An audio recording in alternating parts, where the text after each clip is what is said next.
Hey guys, Ash here from C4eTech and welcome to my review of the iPhone 14 Pro Max. It's been about 2 months since I got my hands on this phone, and for well over a month, the 14 Pro Max has been my primary smartphone. Surprisingly, there's a lot I really like about it and some things not so much. Things aren't really bad per se, but there are just things I wish Apple did differently, and we're gonna talk about all that in today's video. So first, let's start with one of the biggest changes with this phone, the display. This is pretty awesome. The iPhone 14 Pro Max has one of the best displays on the market today. This is a high-resolution OLED panel with a smooth 120Hz refresh, which can drop all the way down to just 1 Hz to conserve battery since there's second-generation LTPO technology at play. This panel is pretty sharp and vibrant and also happens to be super bright. In fact, this is the brightest smartphone panel at the moment, capable of hitting a 2000 nit peak for HDR content. Now outdoors on sunny days, as long as the phone wasn't being pushed too much and getting dimmed, the panel was very legible. And with a display like this, it's no surprise that I enjoyed consuming media on this one, especially with those excellent stereo speakers. Now the bezels too are slightly smaller than what we got last year, but that's not something you're going to really notice unless you're comparing these two phones side by side. What you are going to notice though is this. This is the big change, the dynamic island. A pill-shaped cutout, now that's not anything new, right? In fact, we've been seeing smaller cutouts than this on Android phones for a while now. And this isn't even really a pill. It's two cutouts with the pixels in between not being lit to give an illusion of this kind of pill-shaped cutout. Now, this is what I had to say about the dynamic island in my initial video from about 2 months back. Now, phones these days are getting bigger and bigger, and this is a pretty large phone. Now, the ease of using a phone usually depends on how easy it is for you to use it single-handed, which is where the whole reachability thing comes into play. Dynamic Island is a feature that you can never use single-handed because, hey, it is right over here. You're not going to be able to, finger gymnastic your way into using it. So it is something that's going to need you to use both hands. This is one of the reasons why when LG did this kind of implementation, not exactly with their second screen and all that, I wasn't very impressed. I was never happy with it because I always needed to use a second hand to actually use those features. So from that perspective, it feels a little wonky, but then again, let's see what Apple does with it. As of now, their implementation's been good. I need to spend more time with this phone before I can say if I actually like it or not. Initial impressions, I have mixed feelings. Guys, I also have mixed feelings about the entire cutout here. Now, in comparison to a notch, at first glance, it looks like a definite upgrade. But when you see these two side by side, this is actually a little lower than where the notch was. Yes, that is an area above where you can see what's happening, but when you watch a video, I kind of feel the notch was a little less distracting.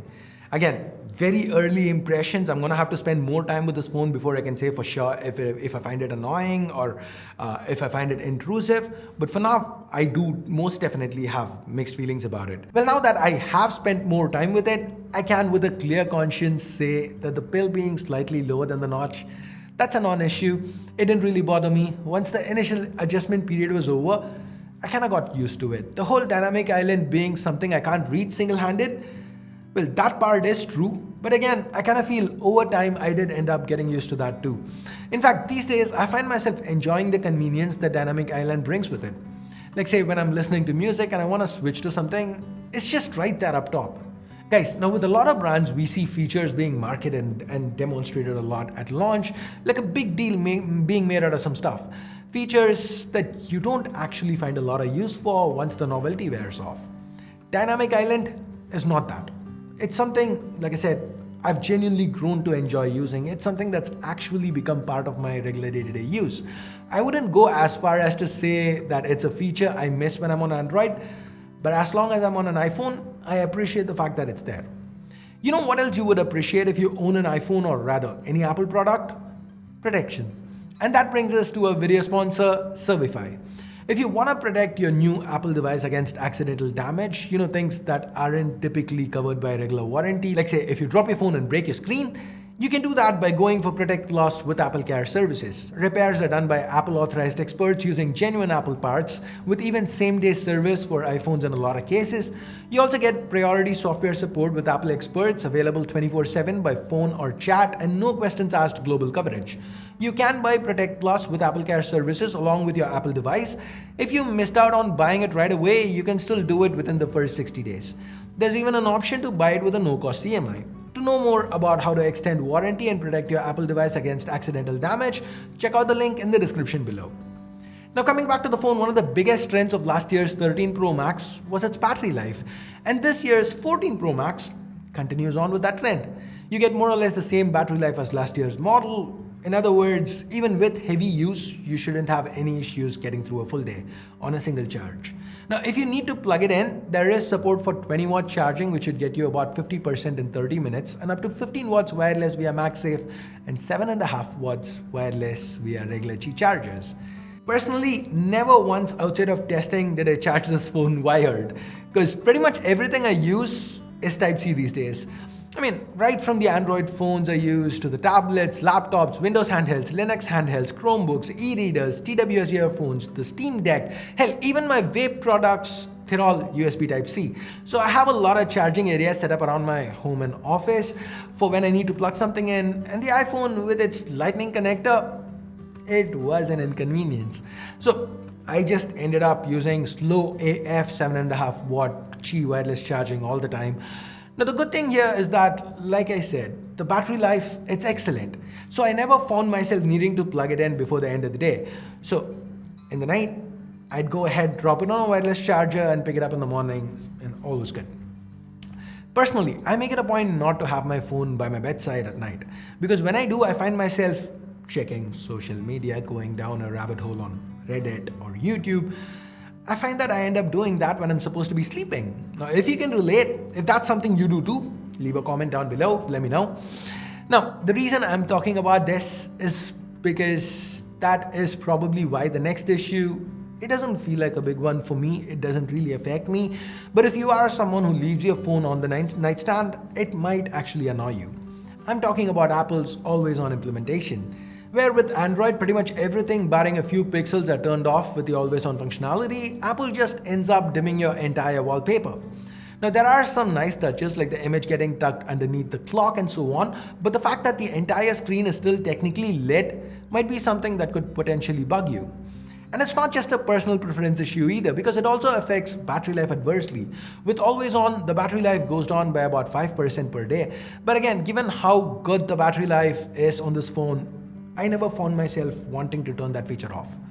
Now with respect to the build, the 14 Pro Max looks a lot like its predecessor. You still get that ceramic shield protection, stainless steel to the sides, IP68 water and dust resistance.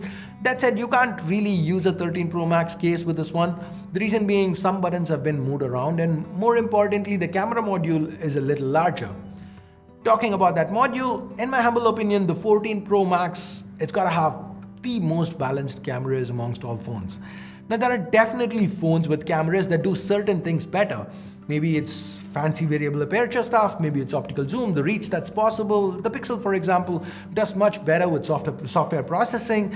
There are phones with gimbal stabilization. So yes, there are a lot of phones that do something or the other better. But overall, the iPhone 14 Pro Max seems to offer the most balanced all-round camera package. In the last month or so, I've taken a whole lot of images on my phone, and the experience, it's been very impressive. So the primary here, it's got a resolution bump for the first time in about 5 years or so. We now have a 48 megapixel sensor. That said, the images you're seeing, they're all 12 megapixels because that's the resolution it shoots by default, pinning down 4:1. Of course, you can shoot full resolution RAW shots if need be. The images, as you can see, they are very well detailed with natural colors. They don't have that artificial HDR processing effect that seems to be very common with a lot of phones these days. Now you can also shoot lossless 2x shots where the camera just takes the information from the center of the sensor, and this ends up being very useful when shooting portraits, especially now that Apple's added foreground blur to portraits. Images, they turned out very pleasing. I also enjoyed how the low light performance was. As you can see in these images, there's a lot of detail. The images don't feel crushed, but at the same time, you can clearly see that it's night. It's not the whole night becoming day kind of change. It's detailed night images. I kind of like the final results you get with this phone. As far as video goes, you can shoot it up to 4K 60, and the same excellent characteristics we've seen so far are at play here too. The cinematic mode, which can go up to 4K this time, doesn't feel like a gimmick anymore. It's actually usable.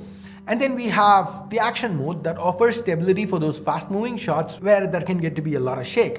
Of course, that is a price to pay, which is a significant drop, but hey, you still get up to 2.8K, and at that resolution, can't really complain. The ultra-wide and telephoto cameras use 12 megapixel sensors and nothing to crib about with the results.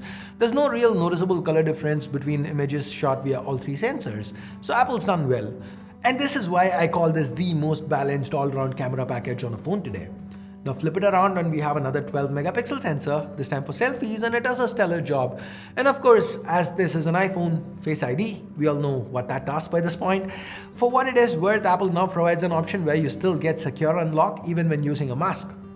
Under the hood, the 14 Pro Max is powered by Apple's latest A16 Bionic. While it's technically faster than last year's A15 chip, which you still find on this year's non-Pro iPhones, in reality, you're not gonna actually notice any differences. Even iPhones from a few years back are pretty solid performers with the regular day-to-day stuff. This should come as no surprise. Even with gaming, there really is gonna be nothing the 14 Pro Max is not gonna be able to run smoothly, and not just today, even for a couple of years from now. So performance-wise, we are good, we are set.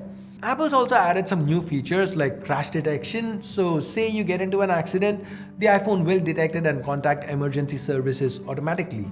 A fun note, this feature has actually been getting accidentally triggered when people get on roller coasters and amusement parks. I'm sure Apple will have to find a way to fix that. Anyways, we then have emergency SOS via satellite. Say you're off the grid outside of cellular coverage, you should still be able to contact emergency services via satellite. This feature though is limited to North America at the moment, and I'm not sure when or even if it would come to other markets. Now, as an Android user, switching to iOS, it's always a weird thing. There are a lot of things you can't do on iOS, things that we end up taking for granted on Android. For example, this is the Max, right? It's a big phone, but I still get to use only 4 icons at the bottom. That feels like space being wasted.